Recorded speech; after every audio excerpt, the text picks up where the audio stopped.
My name's Colin, I'm a junior doctor working in the UK. Now for over the past year now, I've been working as an F3 doctor. But what exactly is an F3 doctor? In this video, I'm going to explain what an F3 doctor is, why more doctors are choosing to take an F3 year, and what job roles are available for F3 doctors. I'm also going to talk a little bit about what I've done since I've finished my foundation training back in 2020. So, what is an F3 doctor? Well, an F3 doctor is essentially any doctor who's finished their foundation training, so their F1 and F2 year, who's then not gone on to apply for specialty training. So they've not gone on to apply for core surgical training or the GP training scheme. Instead, they've taken a year or more out of training.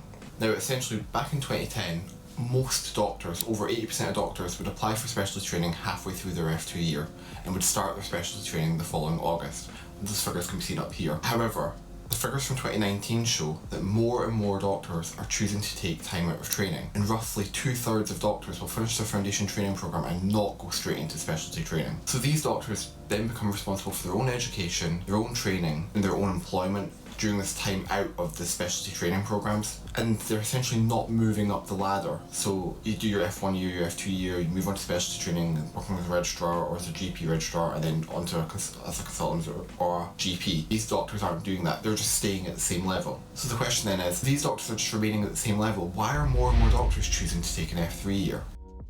So there are lots of reasons why doctors are choosing to take an F3 year, and these are likely to be unique to each individual doctor. However, there are some growing trends. First reason that seems to be cropping up a lot is flexibility. As an F1 and F2 doctor, you have very little flexibility in terms of when you're working, as you're essentially glued to a rota pattern. You also don't have that much say in which specialties you work in, so you'll rank different training programs in order and you'll get allocated one. So you might find yourself working in specialties you don't particularly have an interest in. The other issue is, when you're in medical school, you rank which part of the country you want to work in your final year of medical school, but you then again get allocated a place. So you might find yourself working in part of the country you don't want to be living in, but you have very little choice where you do your foundation training program, so you kind of just have to move there. As an F3 doctor, and if you've taken time out of training, you can essentially choose to work in any part of the country you want. You can also choose to work in any specialty you want. You can apply for different posts that are specific to that specialty. It's this increased flexibility is one of the main reasons why doctors are choosing to take an F3 year. Another main reason why doctors are choosing to take an F3 year is to gain more experience. A lot of doctors will finish their foundation training and not know what specialty they want to apply for.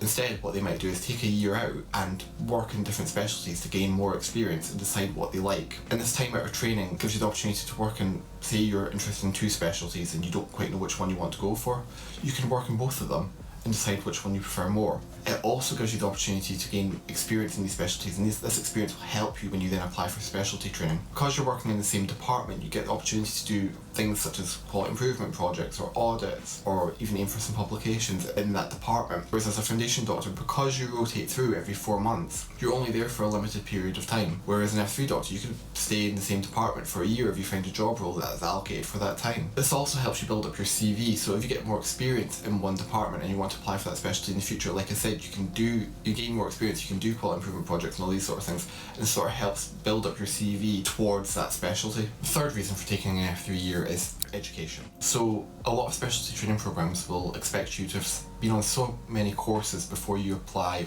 or to have sat specialty exams before you apply, and these will give you extra points in your application. As an F1 and F2 doctor, it's really difficult to schedule in study time based upon your rota, and you only get so many days of study leave. You can only attend so many courses, or you might find yourself trying to study for an exam but you have nights before it and you have to do swaps and things like that. Whereas as an F3 doctor, you can take more time to study for the exams, or you can take more time to go and attend these courses. You can also go back to university and study a certificate in medical education, for example, or do another master's degree, and all these things will help your application when you're applying for specialty training.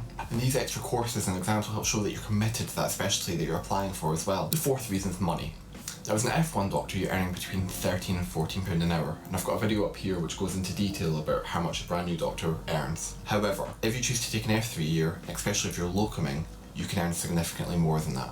And essentially what a locum doctor does is they fill in vacancies at short notice, or they fill in long-term vacancies, so they may have a locum job for about 3 to 4 months, for example. And the average locum rate for an F3 doctor is essentially between £35 and £45 an hour. So you're obviously earning significantly more. And doctors may choose to do this because it gives them the opportunity to save up for a house deposit, for example, or a wedding, or a new car, or to save up some money quite quickly to go on holiday and take some time to travel. This is the sort of first real opportunity doctors tend to have to do this, because previous to this, you're obviously working quite an intensive rota pattern and take time away from work when you're working as a foundation doctor, and you may have more opportunity as an F3 doctor. However, the flip side to this is some doctors may choose to just go straight into specialty training, because as you progress up the ladder, you will be earning more and more money. So, for example, if you want to do GP training, some doctors may choose not to take a year of training to go up the rungs of the ladder to become a GP, as you'll earn more money as a GP than you would, for example, working as a locum SHO doctor. The fifth reason doctors may choose to take an F3 year, and I've kind of just covered this a second ago, is travel. As a foundation doctor, you only get so much annual leave, and it's really difficult to organise when you have your annual leave and how many days, weeks you can actually take off. Essentially, it's usually 9 days per 4-month rotation, so it's difficult to get long periods of time off. Whereas an F3 doctor, for example, again, if you're working as a locum, you can just say, I'm not working for a whole month. If you've saved up a bit of money, you could go travelling for a whole month, or you could go visit family, or you could just take some time away from work. And as well as travelling, you may also have the opportunity to go work in a different country. So some doctors choose to finish their foundation training programme and then apply to work in places like Australia or New Zealand. So, what job roles are available to F3 doctors? Well, the first job role I'll talk about is locuming. So, after your F2 year, you can just say, I'm not applying to work. You can apply for either agencies or to the internal bank at the hospital, and they'll basically keep you on their records and offer you job roles that are available at short notice. And essentially, so what a locum doctor does is they fill in short-term vacancies, or they may fill in longer-term vacancies for 3 to 4 months. But because you're filling in these vacancies and you're essentially working a 0-hour contract, you get paid significantly more. So the average salary tends to be between about £35 and £45 an hour as a locum SHO doctor.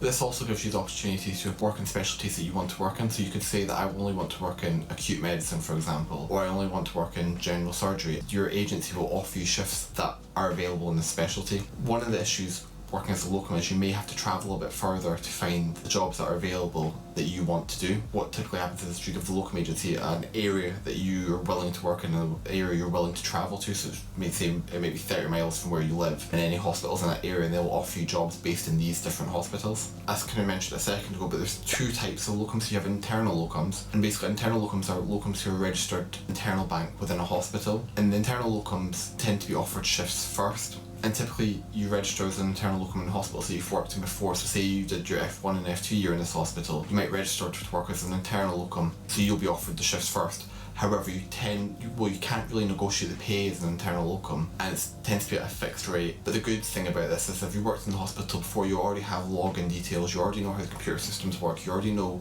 what the departments are like, and you already know just how things generally work in the hospital. Whereas the flip side to that is external locuming, and this is when you register with an agency, and the agencies find you jobs in different hospitals. The only problem with this is you might not have worked in these hospitals before, so you have to get your logins sorted.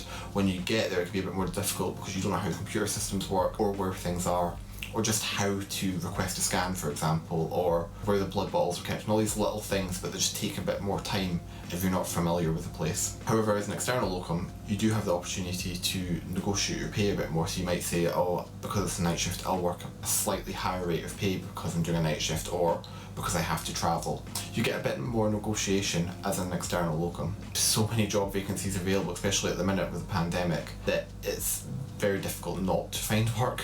You could, if you're quite open to working in different specialties, you could essentially be employed at a full-time rate as a locum. Another job role which is available to F3 doctors is working as a clinical fellow. So essentially these are trust grade doctors employed by the hospital, and they're often for 6-month periods or 12-month periods, and you're at a long-term post in one particular specialty. Because you have this sort of longer-term post in one particular specialty, you get the chance to do things like quality improvement projects or audits or aim for publications, and you'll have the support of the department. Because you're there for a longer period of time, it makes it a bit easier to do these projects and this research. You'll also gain more experience in that department, so if you want to work in this department in the future, you'll gain a significant amount of experience before applying for specialty training. Often these clinical fellow posts have medical education attached to that as well, so they may offer you a postgraduate certificate in medical education as part of the job job role, and they'll often allocate you time to study for this, or you might have the opportunity to teach medical students as part of your job role. And again, that can be quite helpful for one, CV building, and two, when you're applying for specialty training. But it's also quite good if you have an interest in medical education, because you do get a sort of allocated job role where you have time to teach medical students. Now, another job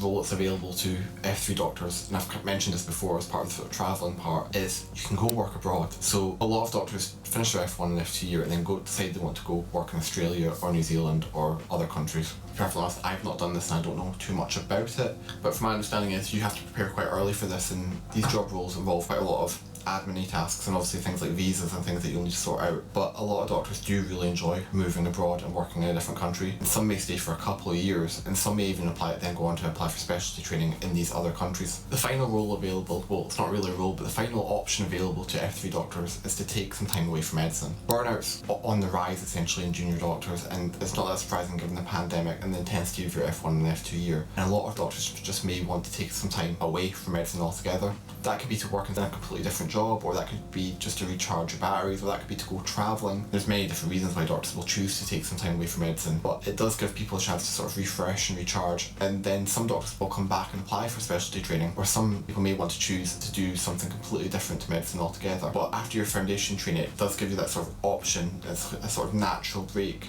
to decide these things. And it may just be a case of you want to go away for a year, do something completely different, and then come back, and that option's still available to you. So, moving on to what I've done since I finished my foundation training. Well, initially, I worked as a clinical fellow, so for roughly half a year after I finished my foundation training, I worked in a medicine and elderly department as a clinical fellow. This job role gave me the opportunity to do medical education courses and teach medical students as part of my sort of day-to-day job, so I would have allocated time to teach these medical students or study courses that were available as part of medical education. That was done through a university that was attached to the hospital, and I went back up home to Scotland to do this. And I did this for, like I said, roughly half a year. It was just a really good opportunity to gain some more experience working in a department that I hadn't worked in before, and because I want to apply for GP training in the future, I thought this experience would be relevant and useful for that job role as well, and it was really useful. I did learn a lot. But after 6 months, I moved back down to England and I started working as an internal locum. So I went back to work in the hospital that I'd worked in, went back to work in the trust that I worked in as an F1 and F2 doctor. And I was working in a different hospital, but it was the same computer systems, it was similar, same staff and that sort of thing. And it just made it a bit easier knowing how things worked in that trust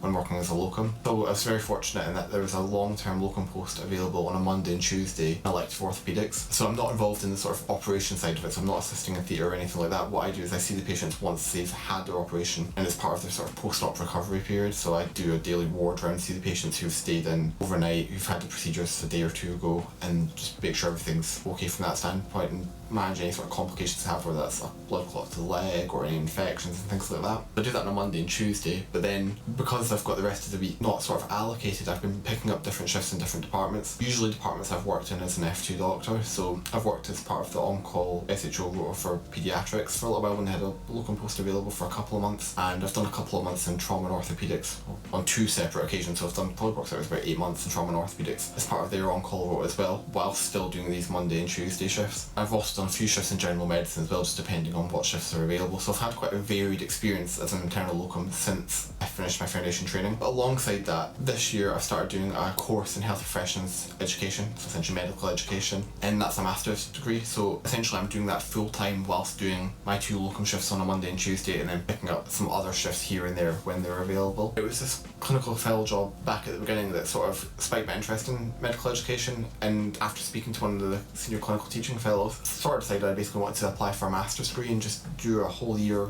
sort of dedicated to this, and that's what I'm doing now. So I'm now just over about halfway through the course. I'm starting to get my dissertation sorted and start writing that and trying to get ethics approval and all those sorts of things. And that's been completely new to me because I've never done a dissertation before, because as part of your medical degree it's just something you don't do. So, and I've really actually quite enjoyed it. I've enjoyed the sort of studying for university and all those sorts of things, writing essays, things like that. I was quite surprised that I've actually started to enjoy doing that, as it's not something I've done in a while. And basically I've had quite a varied experience since I've finished my F2 year. But I guess in summary, what I've done is I've worked as a clinical fellow, I've worked as an internal locum, I have done some external locum shifts, and I'm now doing a master's degree.